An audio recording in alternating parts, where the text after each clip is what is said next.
Hello everybody, welcome back to Wolfeei. Today I'm back on my computer. Let's go, let's go! My PC's back. It's been a week of me not having my computer in a healthy state or just at all, and we're back now. That means live streaming is back on the table. That means you know, the video ideas that I've had sitting around are back on the table. That means podcast episodes are back on the table. We can actually do these things again. It's been about a week of being unable to do these things, but thankfully, thanks to my mom's laptop, of course, I have been able to upload some content on this channel. Surprisingly, not even like super filler content either. It's been, you know, normal videos. Anyways, today's video topic, or more so, combined the video topic is, of course, my PC is back, which also means I can play Block Wars still. Let's go. Thankfully, that should be good because, you know, my game is running quite well as of right now. So Block Wars is back on the table as well, which means I will be live streaming that. And also on Friday, tomorrow, as of this video's upload date tomorrow, I'll be doing a practice stream, probably with myself. I don't think any of my teammates are, you know, the type to want to practice. But hey, maybe if they want to hop on, we can. I might be, probably won't be live today just because it's been a bit of a busy day for me, but I'll be live tomorrow again. Anyways, today's video topic, kind of the main content for today, is because I am now confirmed to be able to play in Block Wars still, I want to look at some predictions. You know, there's 3 or 4 predictions that were left on the MCC, or sorry, Block Wars Reddit. On the Block Wars Reddit, there was some posts that were posted, and I want to review them. So some of these are already like a week-ish old because they were posted around the time of when the teams came out. I will say there are substitutes probably going to happen. From what I've seen so far, there will be at least 1, and there might be like 2. So not stay tuned for that, but you know, be aware of that. I don't think that those subs will have a heavy impact on the balancing of these teams. Or at least they shouldn't. Either way, the first prediction, I'm doing this in terms of oldest to newest, goes as follows. Obviously, the teams are this, and this, in which they said the top 2 teams to them is red and blue. If I had to guess, I don't think they don't have an explanation as to why this is their predictions, or this prediction. However, I think the reason for this is Shane, Joel, and Pangy is quite the good trio. It's probably the strongest trio in this event. It's rivaled by Charlie, Shadun, and Ghosty. But I think that's probably the strongest trio in this event. Not by a lot, though. It's definitely close because, you know, Curry, Purple, and BTMC is pretty damn good, too. But it's probably the strongest trio in this event, so it makes sense to title this one the #1 team. They also did do team practice, not all of them, but Ross, Joel, and Jimmy did a live stream team practice yesterday. I saw that very briefly, which is very fun. I don't think people usually do practice stuff for Block Wars, so I'm happy to see some activity in that regard of people, you know, getting together and doing a little bit of practice just for fun. And then, yeah, blue team being second here makes sense in terms of looking at it on paper. Curry and Purple being on the same team is very scary. That is a very good duo. One factor that you might not consider that is very important for this is, I will say, on the balancing sheets, this is a weak team. However, the added value of having 2 S tiers means you have very good leadership. And this could be very important for Haka and Shinri, and maybe even BTMC as well, to have multiple people they can rely on in terms of leadership. It means that Purple and Curry don't have to worry about 4 players in their team, but they can worry about 1 or 2.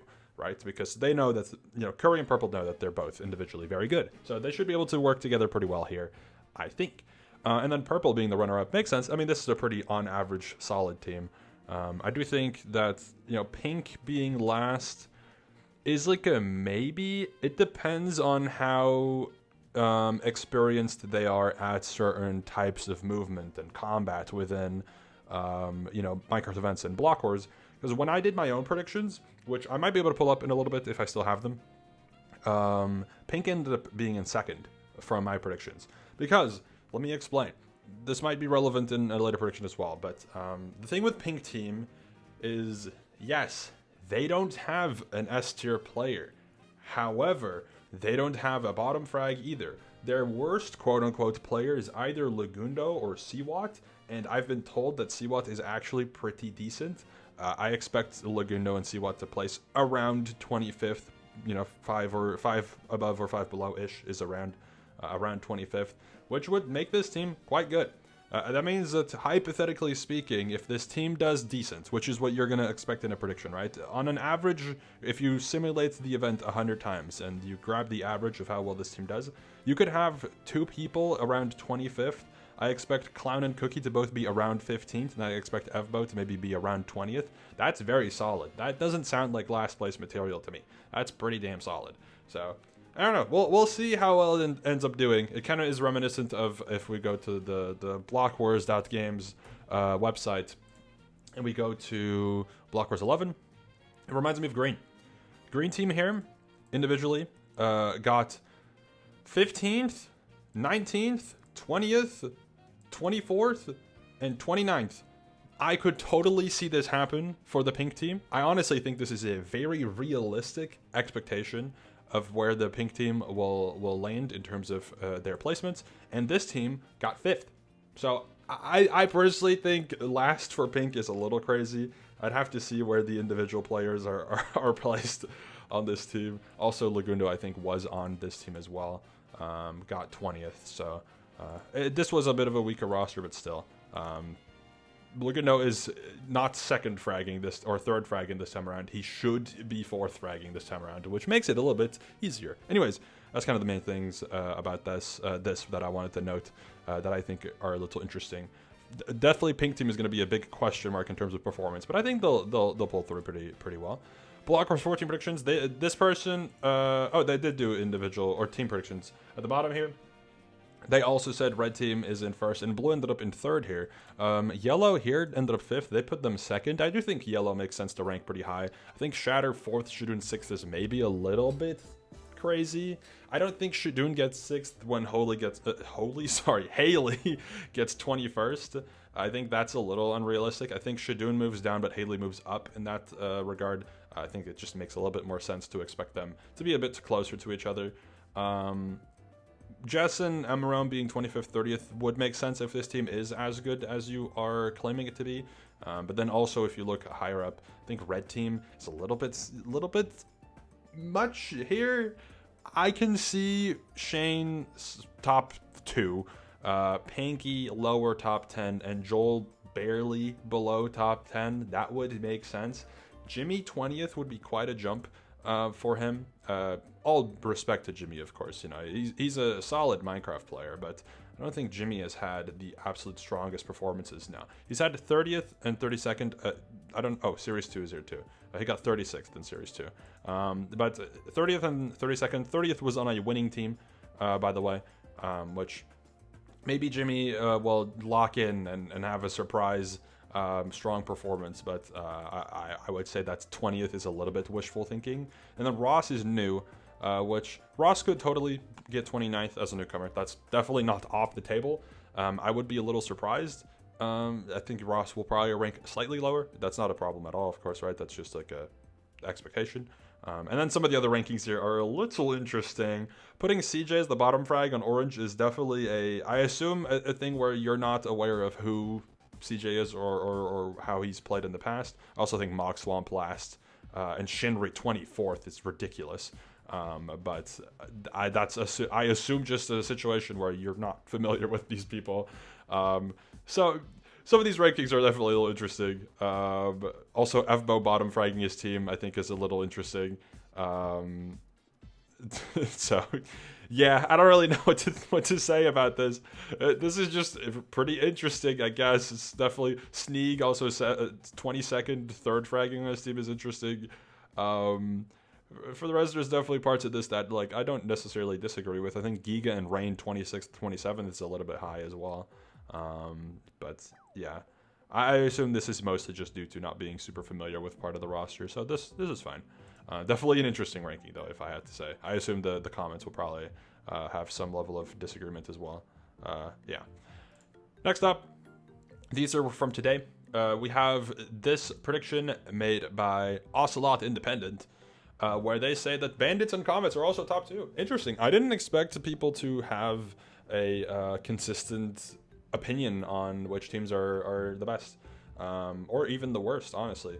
I don't agree with Bandits and Comets both, or I don't agree with Bandits being ranked that high. Comets makes sense, although that is also because they are a Minecrafter team, so Minecrafter teams on average are going to be slightly better. But I don't think Bandits should be expected to be that high placing of a team. I don't think they're going to get like last, but I think Bandits is definitely a team that has a little bit of a challenge on its hands because if we look over here so you can see what the Bandits is. The thing with this team is Curry and Purple, right, are going to be top 10. Purple gets top 3 probably in this roster. Curry gets like around 5th. I think he'll definitely be in like the middle-ish for the top 10. So that's 2 top 10 solidified. I think Haka and Shinryu are pretty much guaranteed bottom 5 in this roster because they're more like for fun oriented players. They're more like, you know, just content people. And BTMC has been around the middle of the board. He can get like maybe close to like 15th. Maybe if he's really comfortable with this team and has great leadership, he could get close to top 10, but not in top 10. But even then, I don't know if that would be enough for it to be a first place team. I think this team, if it makes the finale, is a second place team, most likely. Furthermore, yeah, Comets already talked about. Archers is my team, which, you know, the thing is, it could maybe do okay, I guess, yeah, right? It could maybe squeeze in to the 3rd place spot again. The main difficulty with my team is just battle. Our team is not a good melee PvP team. Although 5UP recently has obviously been getting some practice from Funny Wars, my team is just not a good melee PvP team. I'm probably second fragging behind 5UP, honestly, in terms of melee, which is not a great sign when your top frag on the team is not the strongest in terms of PvP either. But I do think that, yeah, 3rd place, possible. You never know. It depends on the game roster, I guess, or the game order more so. And I don't think Fighters is a definitive last place team. I think that's slightly too much, you know, like too negative of a look on them. I don't know if it's a winning team. It definitely could, because it's a team that is, you know, as much as it has infrequent players on it, these infrequent players have a lot of pop-off potential, and I think this is a very cohesive team, going to Orange team, of course. This is a very cohesive team in terms of teamwork. These guys know each other. They'll know like how to approach things pretty well, and I think they'll do pretty decent all across the board. And then finally, you have these predictions from 10 minutes ago, which says or shows as follows what the results would be. And I think these are pretty interesting. I do think a blue team is a bit more accurately displayed here. I think this makes a little bit more sense. I think red team is partially more accurately displayed. I do think Joel gets a little bit of a higher placement, like top. I think he gets top 15. I don't think he gets 20th. I also think the pink team placements are pretty fair here. I think this makes sense. I honestly think pretty much every team's placements are pretty fair here, so from what I'm seeing. This could be the result, and I wouldn't be like surprised. I think Ryan Krinios is a little bit high, maybe, although he has that potential to do really well. But I think that might be a little crazy, and I think Shadun will place higher than this as well. I think if you swapped Krinios and Shadun, that would make sense. Let me look at the team results. Oh, okay, interesting. So that would definitely shake things up a little bit. My team gets 7th, which, I mean, yeah, no, you're probably right in this instance. I do think Rain, in the case of my team getting 7th, wouldn't get 27th, but maybe, you never know. However, Comets getting 1st with these placements, I mean, it depends on how much in 1st Shane is. That's definitely a big factor. Then also, Orange team would definitely go lower if we swapped Krinios and Shadun, but I don't know if it would necessarily drop out of 2nd. Although, yeah, Pink then squeezing into to 2nd makes sense. I honestly think that is not off the table at all. And then Thunders, I think, goes up a little bit, which probably would put my team in last, which I don't really care. It is what it is. We're just playing for fun at this point. Yeah, I think this is the closest prediction that I think makes sense. I don't know if Jess and Emerom should be expected to get 37th and 38th. I think they're a little bit better than that, if I'm being completely honest. I think what you would expect here is Pooh to be a bit on the lower end, because keep in mind, he's a newcomer. And I think, yeah, Pooh being a bit lower would make sense. I think Samantha and CJ are in a pretty comfortable spot here. CJ has the potential to get top half. I don't want people to, not consider that. CJ could get top half. CJ did really good when he played last time. I know he had the Sandwich Lord, guidance in Rookies 3, and it is also Rookies, of course, but like, he did good. He outplaced Boostford. I know Boostford had like a whatever team, right? Boostford had a 7th place team. CJ had a 2nd place team, but like, damn, like that's pretty good, man.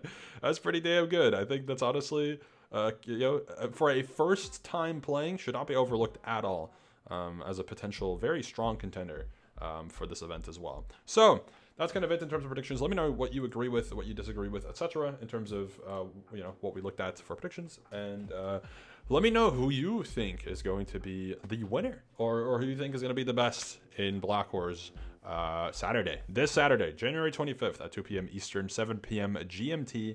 The update video should come out tomorrow. I will be live tomorrow as well to do some practice, get a little bit prepped for where I can, and we'll hopefully have a great time on Saturday. So thank you all for watching. I'm back on my PC. Let's go, and I'll see you all later. Goodbye.